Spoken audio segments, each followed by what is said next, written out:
Okay, these are my notes on week 3 of the UCL course. So the first thing we have to do is attach some packages in the usual library tidyverse and library SF and library raster. And we also need FS and RM map shaper, so you'll need to have those installed on your computer first. Okay?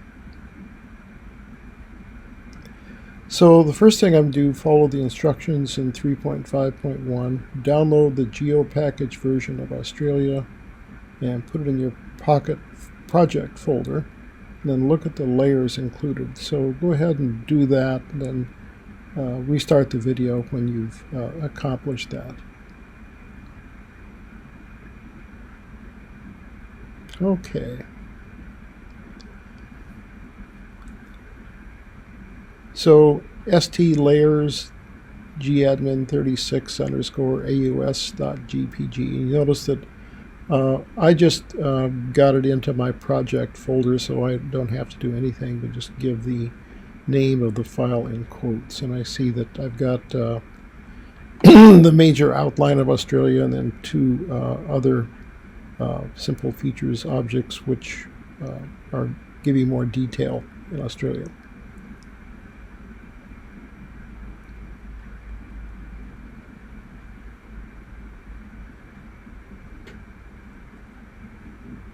And I want to look at the CRS using st under CRS. So go ahead and do that. Stop the video for a minute, then come back after you've looked at the CRS. Also get the CRS project for string. Okay, we're back. Let's go on. So st under CRS of aus outline. Then I get this. And then I just ask for the proj4 string of aus outline, and conveniently that construct gives me a proj4 string. So you can't use you can't change the CRS of a raster with just an EPSG code. You need an actual proj4 string, but this gives you a way to do it. So if you have a simple features object with the CRS that you want, you can get the proj4 string with this little trick, and then you just call this the CRS, and then you can change the projection of any raster that you want using this proj4 string. Neat trick. Okay, and then we want to change our outline of Australia so that it has a good projection. That is, it's going to be a projected, not a geographical thing. So we call that call the projected version aus outline projected, and we're going to give it the projection EPSG 3112. Very simple to change the projection of a simple features object. So go ahead and do that, and stop the video for a minute while you do it, and come back when you've got it done. Okay, let's take a look at that. So aus outline projected is aus outline, and then st underscore transform 3112. Print aus outline projected, and you see that yes, it now has what you want. The Geoscience Australia Lambert projection, which is known as EPSG 3112. Okay. Get the raster data. So get the maximum temperature data. Let's look at the January data. Note how you have to change the name of the file. There's been an upgrade from 2.0 to 2.1. And I also selected Tmax instead of TAVG. Okay, so you can figure out from the text how to get the all the temperature data, and then let's look at it. So go ahead and do that. Stop the video. Come back when you're done. Okay, let's take a look at it. So January is the raster of WC 2.1 underscore 5 minute underscore Tmax, because I took Tmax instead of T average, underscore 01. This is the thing that says this is the January raster. And then you look at Jan, and it says it is a raster layer. And here's all this, and note that the projection is WGS 84, which is nice because ALS outline is WGS 84, so those are compatible. Now, I want you to get a list of files as an FS object, and you can just read in the textbook or the UCL material how you get the list of files as an FS object. And after you've copied that, go ahead and look at what I've done. Okay? Okay, let's go on. So the list files is directory info, which says that you're going to take an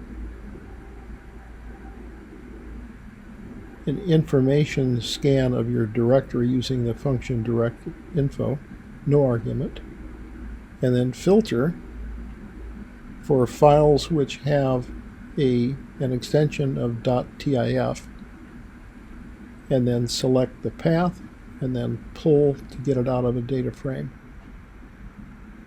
Okay? So if I look at the str of list files, what is it? Well, it's an FS path object, but it's also just simply a numeric or character vector of length 12, and it gives you those values. So your list files is this.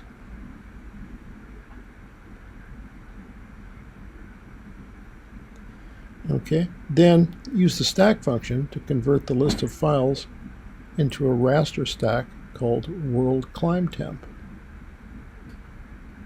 Okay, go ahead and do that.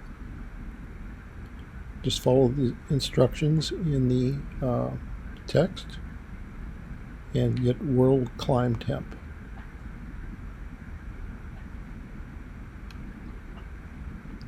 Okay, let's go on. So world climb temp is list files and then stack, or you could just say world climb temp is list files, is stack of list files. And then you look at world climb temp, it is a raster stack. Not a brick, but just a raster stack.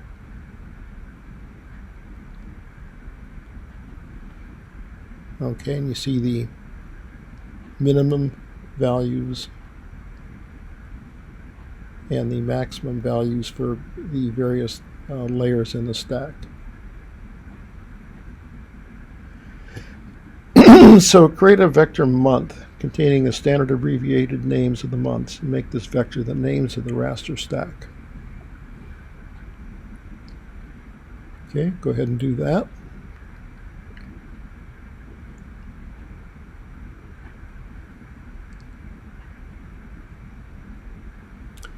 Okay, let's take a look.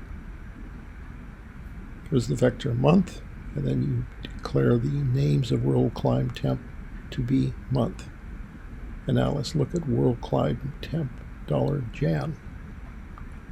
Should be the same thing as we looked at before as the January raster layer. Yes, it is. It is the same thing we've seen before. And now we can reference it with the name Jan. Create vectors site, long, and lat with the names and locations of some cities in Australia. And this is just a matter of copying the names of the cities and the longitude and latitude values that are given in the text. Okay. After you've done that, let's go on. So this is just copied straight out of the UCL practical. Create a data frame, samples containing the 3 vectors.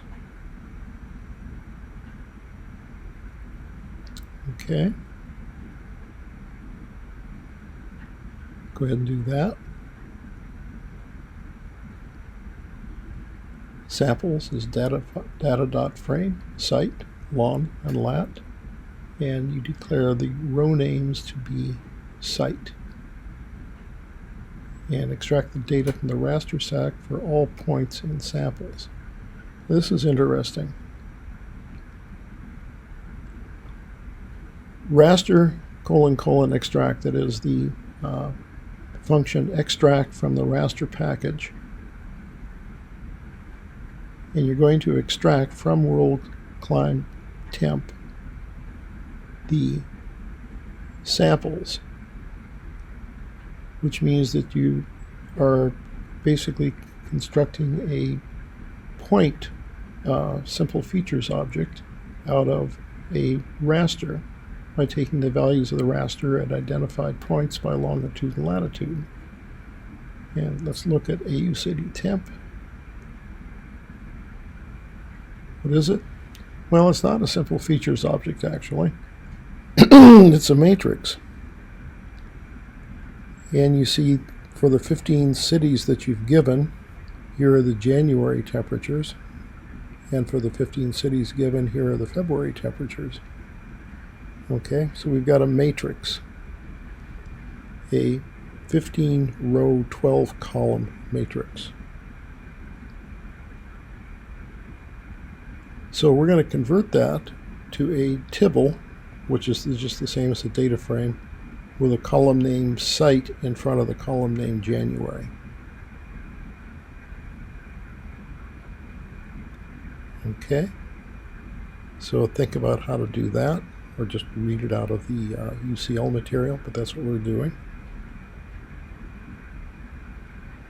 So AU city temp 2 is AU city temp, which is that matrix, and then we make a tibble or data frame out of it, and add column site is equal to site, which we know, which is a vector that we've created before, and put that column before January, and then look at the head of AU city temp, and you see, yeah, there is the column site, and it is in front of the column January.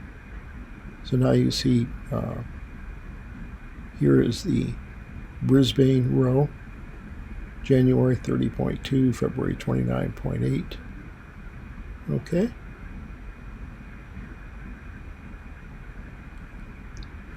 Create Perth temp as the vector of temperatures from the 3rd row of the tibble, then create a histogram of the values in the vector.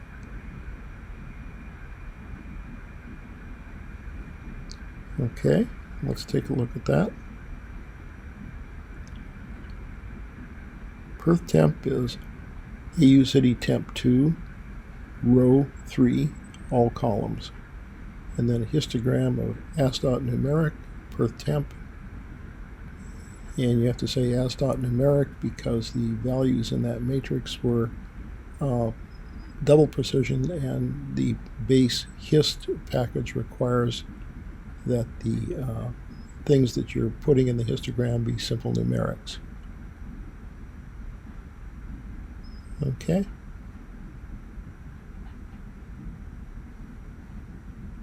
So Perth isn't too bad, has a lot of data. Below 25 degrees, which I would find acceptable, and then 30 degrees centigrade is kind of getting a little bit warm.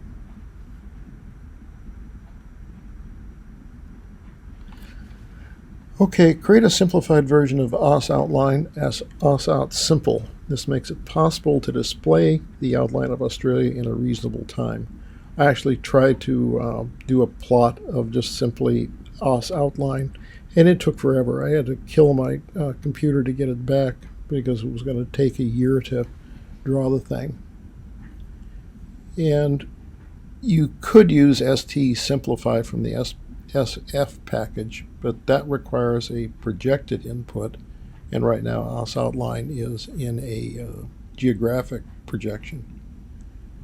And we're going to use the package ms_simplify from the R map shaper package. That's why we need an R map shaper.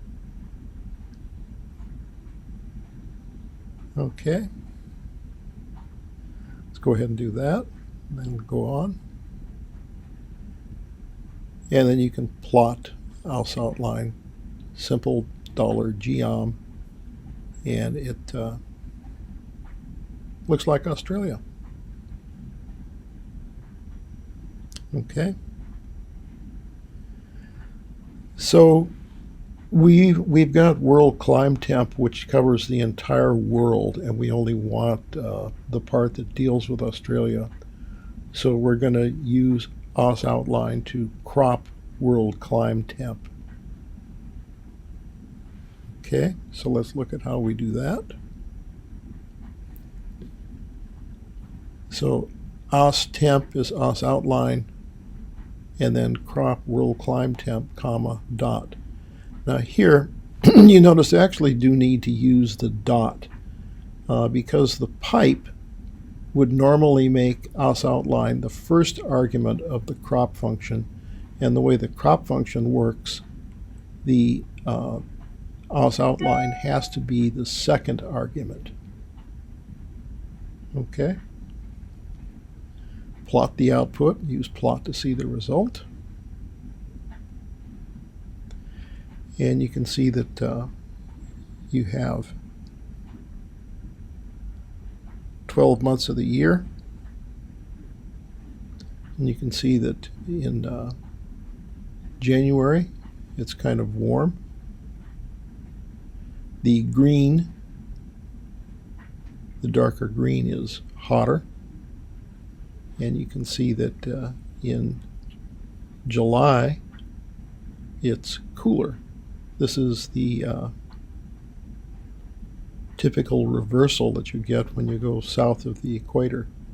Their summer is our winter and vice versa. Okay. So then I want to use the mask function to crop Aus temp so that the resulting raster has only the body of Australia and not the surrounding water. Okay, let's go ahead and do that. So I'll call this exact Aus. And I wanted to show you how you can actually write this a little bit simpler. He said exact Aus is Aus temp and then mask dot. And you don't need the dot because Aus temp would become the first argument, so you could just see Aus outline. And then he said na.rm equal true. Well, I tried this, and it turns out that this is having no effect. You get the same amount of na values in what's left with or without this. So the code that I actually executed was exact Aus is mask of Aus temp, comma, Aus outline. And then I look at the head of exact Aus. Okay. Boy, a lot of NA. Yeah. As I said, this na.rm really did not work. Well, you can see that I dropped it out, but believe me, you'd see the same thing if you ran it with na.rm equal true.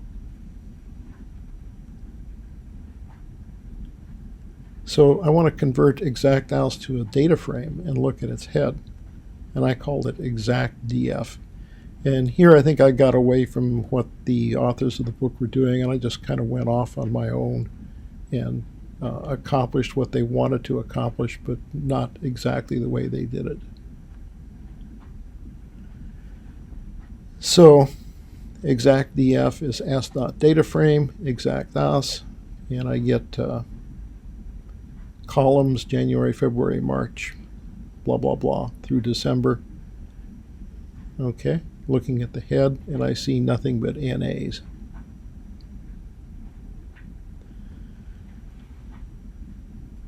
So I want to convert the data frame to a longer one in which the variable names in the current data frame become the values of a variable named month, and the values in the current data frame become the values of a variable named temp.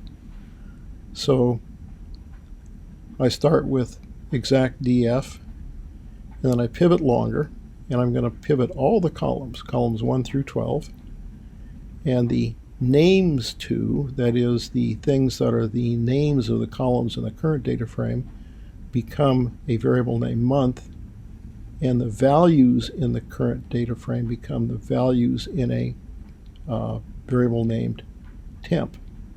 Okay? And then I took the head of that, and you can see that, yeah, what I've got, it's the form I want, but it's still cluttered with NAs, both the head and the tail. No matter where you look, it seems to be NA, NA, NA, NA. Okay? So I asked the question, how much NA do you have? What fraction of the data in this thing is NA?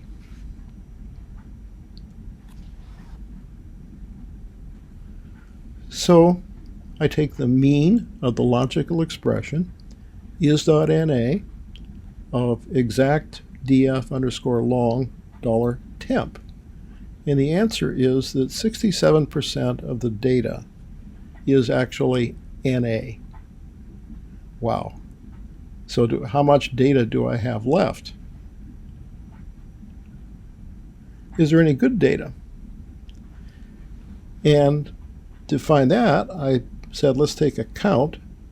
I want a sum of the not is.NA of exact df underscore long $temp, and I get 1,201,812 actual good values. So in spite of the, so you got something like 3,600,000 or so rows, and of those 1,201,000 actually contain good data. And then I wanted to use group by and summarize to get a count of good values by month. Well, you should be able to do that, so please proceed with that little operation.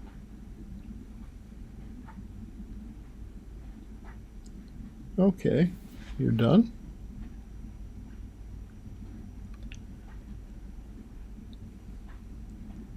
So I took the data frame and I did a group by month, and I summarize. Good count is the sum of not is.NA of temp.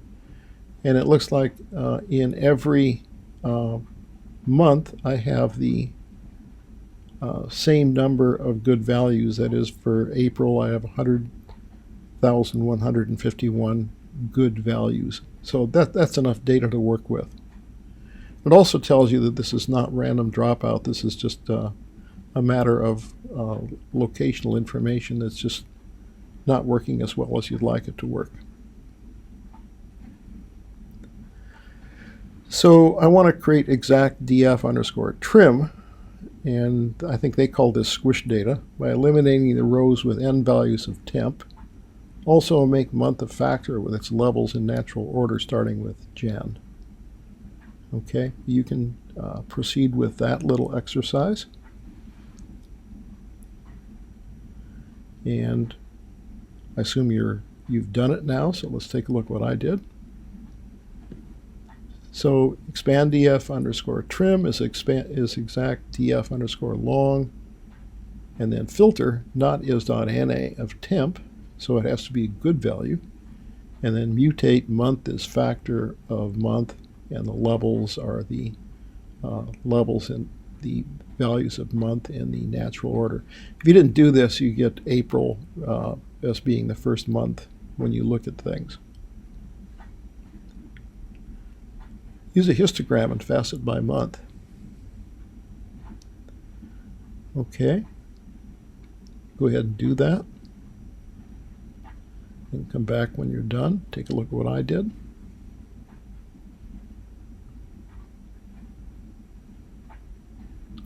Okay. Exact df underscore trim, and then ggplot. The aesthetic is x is temp. Gm underscore histogram. and facet wrap tilde month. And I said, let's let n row equal before. I didn't like what happened when they had 12 rows. They're lined up on top of each other, but it didn't look good to me. I think it looks better this way. And I can see what happens. In January, you can see things are clustered towards the high values. In February, clustered towards the high. Breaking down a little bit in March, breaking down more in April. May, you see the definite shift. June,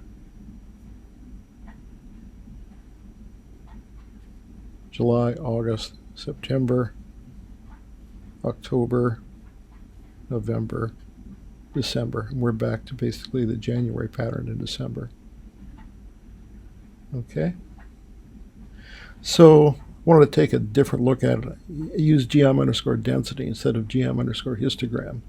I think this gives you a better look at things. Yeah, I really like the density plot better than the histogram plot. Because now I can see some unusual things. I can see some bimodal peaks arising in March, and clearly bimodal in April, and some real strong peaks in May and June, in July, breaking down a little bit in August. Well, definitely breaking down in August. In September, it's flattened, and then October, November, in the heat of the summer in December. It's interesting that December and January are basically the same thing. Well, you can see a little bit of the bimodal peak more in December than in January. Okay, well, that's all we're going to do with this thing.